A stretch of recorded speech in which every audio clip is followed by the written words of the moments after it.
বাংলাদেশের যে রাজনৈতিক অবস্থা, মার কাট রাজনীতি, সেখানে আমি টিকে থাকবো কিনা। সো তরিকুল ভাই আসলে আমাকে অনেক উৎসাহ দিয়েছেন নির্বাচনে অংশগ্রহণ করার জন্য, এবং তার কাছে আমি কৃতজ্ঞ। আজকে আমি যে বিএনপির একটা অঙ্গ সংগঠনের মাধ্যমে আমার যাত্রা শুরু করেছি, সেখানে একেবারেই নতুন মুখ। আমি অনেক খুশি হলাম যে আজকে এত প্রবীণ রাজনীতিবিদ আমাদের মাঝে আলাল ভাই আছেন। তিনি বললেন যে আপনার বক্তব্য শোনার জন্য বসে আছি। এইটুকু উৎসাহ আসলে মানুষের কনফিডেন্স অনেক বাড়িয়ে দেয়। আমাদের রাজনীতিতে নারীকে, তরুণদেরকে আসলে এগিয়ে আনতে হবে, উৎসাহ দিতে হবে। সেখানে জনতার অধিকার পার্টি আমি মনে করি যে প্রথম থেকে অগ্রগণী ভূমিকা পালন করছে। এবং একটা প্রশ্ন আমার আসলে এই নামটা দেখেই আসছে যে জনতার অধিকার, না? জনতার অধিকার বলতে আমরা তো ভোটের অধিকার পেলাম নাকি? মনে হচ্ছে যে ভোটের অধিকারের মাধ্যমে গণতন্ত্র তাহলে মনে হয় প্রতিষ্ঠা হয়ে গেছে, তাহলে তো আমরা যার যার বাড়ি ফিরে যেতে পারি। আজকে আমাদের এখানে সভা সেমিনার করার প্রয়োজনটা কি? আমি একটা প্রশ্ন করি আপনাদেরকে, যে যেই রাষ্ট্রের গণতন্ত্র আমরা এত কষ্ট করে প্রতিষ্ঠা করলাম, সেই রাষ্ট্রটা আসলে কার? এই হলুদটা আমার খুব পছন্দের একটা রং। ভাই, রাষ্ট্র কি আপনার? এই যে হলুদ রং করা যে আমার ভাই বসা এখানে, রাষ্ট্র কি আপনার? না? সবুজ রং সবার? আমার বেগুনি আপু যে এখানে বসা, রাষ্ট্র আপনার? এক্স্যাক্টলি। তো রাষ্ট্রের যে জনগণ, যার অধিকারের জন্য আসলে এত আন্দোলন, সেই রাষ্ট্রটার মালিকানা হচ্ছে দেশের সকল জনগণের। কোনো সরকারি দলের না, কোনো সরকারের বিরোধী দলের না, কোনো রাজনৈতিক দলের না, কোনো প্রতিষ্ঠানের না, কোনো ব্যক্তির না। এই মালিকানা আমরা সবাই সমানে সমানে শেয়ার করি।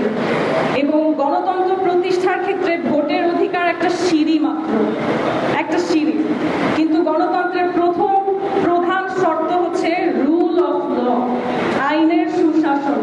এখানে আমরা যে প্রামাণ্য চিত্রগুলো দেখেছি, সেখানে দেখেছি যে বিগত স্বৈরাচারী সরকারের সময়ে কেমন করে সেই আইনটাকে খেলনার মতো ব্যবহার করে নেতা নেত্রীদের উপরে আক্রমণ চালানো হয়েছে। এখন যখন আমরা একটা নতুন রাজনৈতিক ব্যবস্থা তৈরি করতে পেরেছি বা যাত্রা শুরু করেছি, তখন সবার আগে আমাদের যেটা দেখতে হবে সেটা হচ্ছে যেই ভুল বিগত সময়ে আমরা দেখে এসেছি, সেই ভুল যেন আমরা রিপিট না করি। আমরা এখনো দেখি বক্তৃতাতে, সামাজিক মাধ্যমে একে অপরের উপর কাদা ছোড়াছুড়ি, দলীয় ট্যাগ বহন করে বলা যে ওই ব্যক্তি ভালো না, এর উপরে আক্রমণ করো, ওইখানে ভাঙচুর করো।